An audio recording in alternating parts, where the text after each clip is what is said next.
Hey folks, welcome back to the channel. Yeah, that's right. It's Halloween time. I love Halloween. I loved it as a kid and I love it now. I love everything about it. I love dressing up in costume. Steven, what are you doing in there? Drugs. I loved trick-or-treating as a kid, but at 55, I guess you can't do it now. Don't tase me, bro! Don't tase me! At least that's what the cops say. And by the way, if you're dressing up for Halloween, you should try to be at least a little bit scary. If you're dressing up as a Stanley Cup, or a Target bag, or God forbid, the Hawk to a girl, you should be punched in the throat. I know that. My whole house is decorated in a Halloween theme. In fact, well, it's kind of a pirate theme because we're going to have a party later, but you know what I like to do now that I'm older is have a bunch of friends over, have a few adult sodas, maybe some cannabinoids, and watch scary movies. Scary stuff, scary stuff, scary stuff. Ding! So if you're like me and get down the same way on Halloween, I thought I'd review some of my favorite obscure, so bad they're good movies for you to watch on Halloween. They're hilarious, they're bad, and they're awesome. Let's go.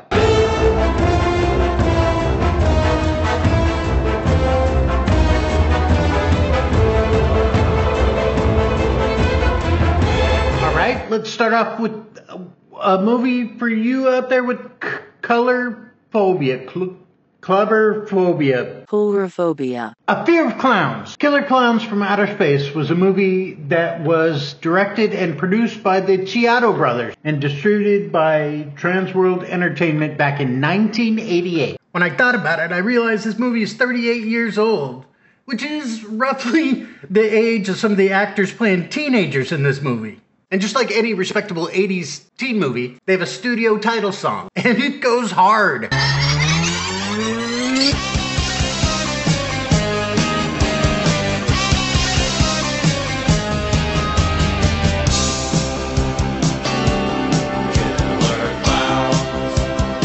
The movie opens up in small town 80s nowhere. Somewhere. Anywhere. Wait, John Vernon? What's he doing in this movie? Gen Xers will recognize him as Dean Wormer from Animal House. Well, I guess nobody's above a paycheck. It's a Friday night, so everybody gathers at the point for another drunken makeout sesh. Ice cream, we brought our goodies here to you. A tasty treat for while you screw. Hey, who invited these f***ing guys? They ruined the whole thing. Cool off those hot lips with our tasty, frozen, fruity bars. Icy Wicies, fudgy wudgy bars, and everyone's favorite frozen delight, the Lick-a-Stay. Huh? I know what you're thinking. These must be the Killer Clowns. Well, you're wrong. They're just regular clowns. These are the Terenzi brothers. They're convinced that by selling ice cream they can get chicks, but all it does is get them bad body-shaming jokes. I see you looking at me, skeleton. Quit looking at me. I can feel your look. Bruh. Meanwhile, while our main characters Mike and Debbie enjoy some car rafting, they see a mysterious object fly through the sky. Across town, Farmer Gene Green sees it too, and he has a psychotic break. Haley's coming, and he's landing in our backyard. There's going to be thousands of people. Thousands of people are coming. They're going to have hot dogs. Going to have helicopters. So the old man goes to investigate and finds a big-ass circus big top. Nothing weird about that until your dog gets stolen. And, well... What the hell is even that?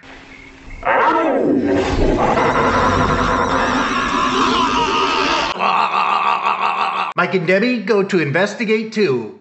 And I just gotta say, I don't know what this girl's doing with this guy. I mean, she's a good-looking girl. This guy's a f***ing idiot. Let's see. If instinct serve chief, correct? Uh-huh. Path lie that way. Oh my, that's offensive. Right over here, we've got Belinda, the Billy McWonder. Watch her binge and purge before your very eyes. He's a stunad of the first magnitude. He's a stunad of the first magnitude. You find out that the big top is really some kind of weird clown Death Star. And not only that, but they're turning the townspeople into these big things of cotton candy. Nobody stores cotton candy like this. Look. The clowns catch them snooping around, but they somehow manage to get away. But the clowns are hot on their heels, picking up the scent using a balloon animal dog, which I think is the greatest thing ever. Back in town, John Vernon is chewing up the scenery, playing the asshole cop, a role he was born to play. I got him boozing it up in the park. We were just walking through the park on the way to the dorm. We had a bottle of wine. He said, if you show me your boobs, I'll give you a bottle of wine. What happened? Did you call the police? No, What'd you do? he went that way. And it's scum like you that are killing this town. Okay, let's talk about what makes this movie great. It's the f***ing clowns. The Chiodo brothers do a great job with these clowns. I mean, these clowns are creepy as hell. And now that they're pissed off, they go into town and start killing people with a number of creepy clown tropes like puppet shows,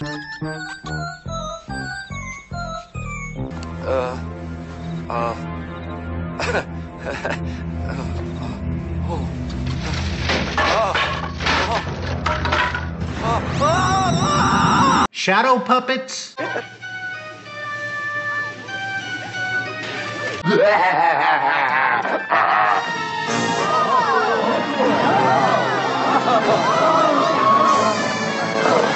crazy clown boxing,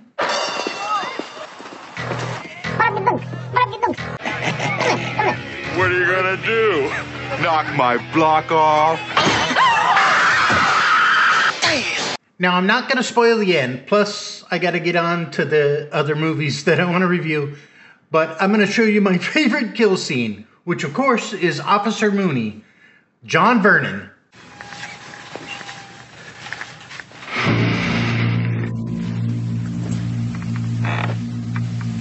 Where's that clown's hand? Don't worry, Dave. All we want to do is kill you.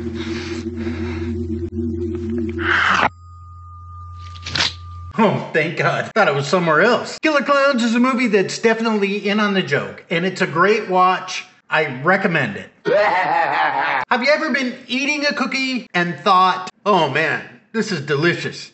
I'm so glad it doesn't come to life and try to kill me. I know it's a goddamn Pop-Tart. I didn't have any cookies. Why would I ask such a dumbass question? Well, smarty pantses, it's because the next movie we're gonna review was a movie called The Ginger Dead Man. The Ginger Dead Man was a movie produced back in 2005 by Full Moon Features and directed by David Brand.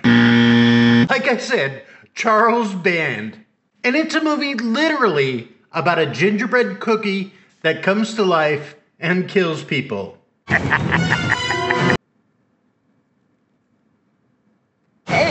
Is this real life? In the world of horror movie villains, how do you sell an evil, murderous gingerbread cookie? You could become a spiritual guru on your own, but you just have to tie your shoes, and you just have to know how to eat burritos backwards. You possess it by Gary Busey. Buttered sausage. That's how.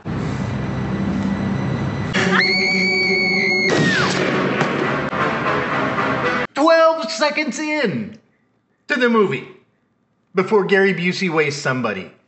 Establishing shot, murder. 12 seconds. The Busey plays Millard Findelmeyer, the sharpest dressed burglar I have ever seen. Oh, you touch my tra-la-la, my ding-ding-dong. Now, why does GQ Busey pick a diner to rob? My guess is to ensure he gets to off a few people. Bastard, I'm gonna f***ing kill you! It was at this moment that he knew. He f***ed up.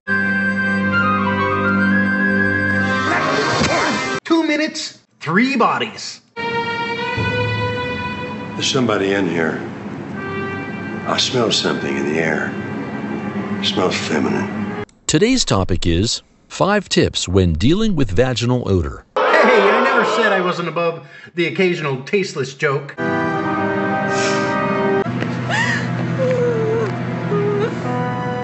Kitty? Hey, kitty. Hey, kitty. Hey, kitty. Kitty. This is our heroine, and her name's not Kitty, it's Sarah Lee. Get it? Like the baked goods line? And that was almost her whole family Gary Busey just deleted. You don't have to be afraid. Bullshit! You're Gary Busey.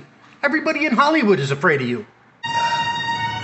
The next time you go out to a place, I want you to look for something safe. I mean, I don't know. This diner was pretty safe until you showed up, Gary. And I'm required to do what my mother always taught me, and that's to finish what I started. And I'm not gonna kill you, but I have to honor my mother. What are you talking about? You're not gonna kill her, but you have to finish what you started. You started murdering. Oh, he's gonna kill her.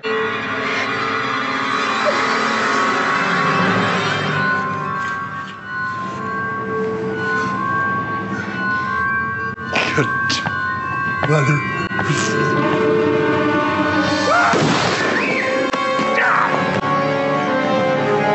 The end. Just kidding. He didn't kill her. And fast forward to the future where Sarah Lee runs a bakery. And she's sad because it's the anniversary of when Gary Busey wasted her brother. Pro tip, you might not be so sad if you didn't keep newspaper clippings of the situation tacked to your wall. Just saying. To top it off, Sarah's totally out of gingerbread cookie mix. But don't worry, some totally not sus homeless person leaves a box of gingerbread cookie mix at the back door. Flies finally reared their ugly heads. Enter Brick the Simp. He tries to woo Sarah with his amateur wrestling riz. I've got 2 tickets for tonight's Wrestlepalooza. They're even gonna let amateurs compete tonight. A mosh pit of tag team damage and body slammage.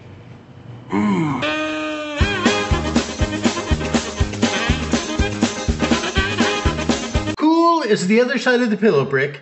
That is until you slice your hand and lean it over the gingerbread cookie mix. Hey, yo, what the fuck? You want me to take you to a doctor? The butcher baker needs no doctor.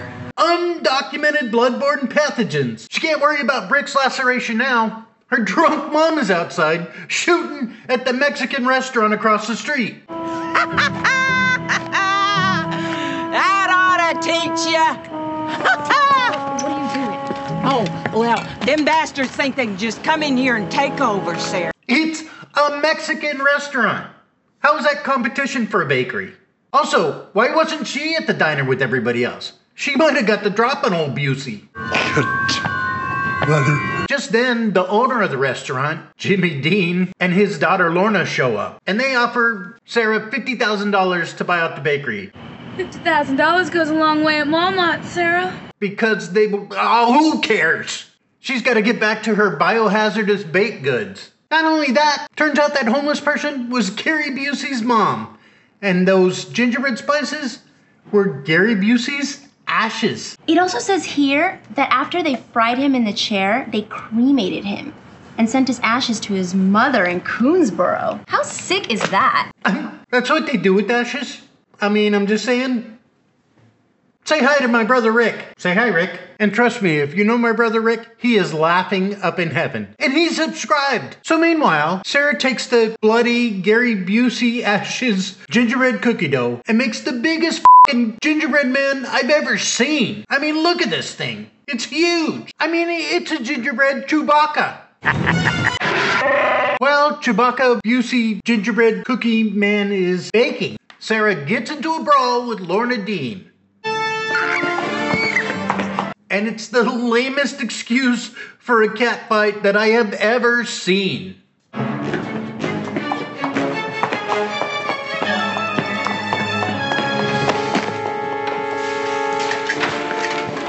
tried to be clear. Trash like you? Never know what's good for you.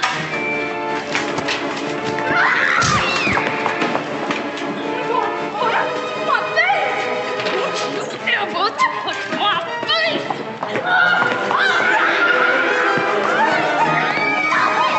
And they slam into the power supply, the final ingredient to bring this freaking gingerbread cookie to life.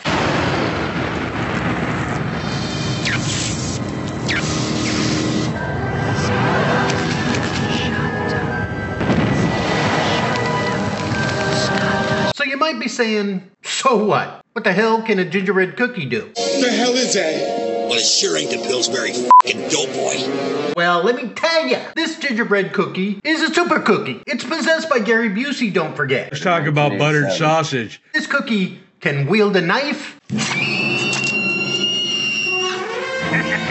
drive a car,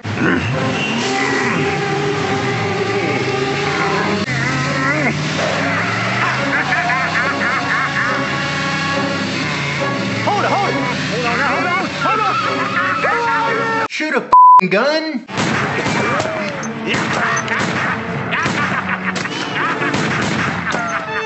it even frosts a whole human.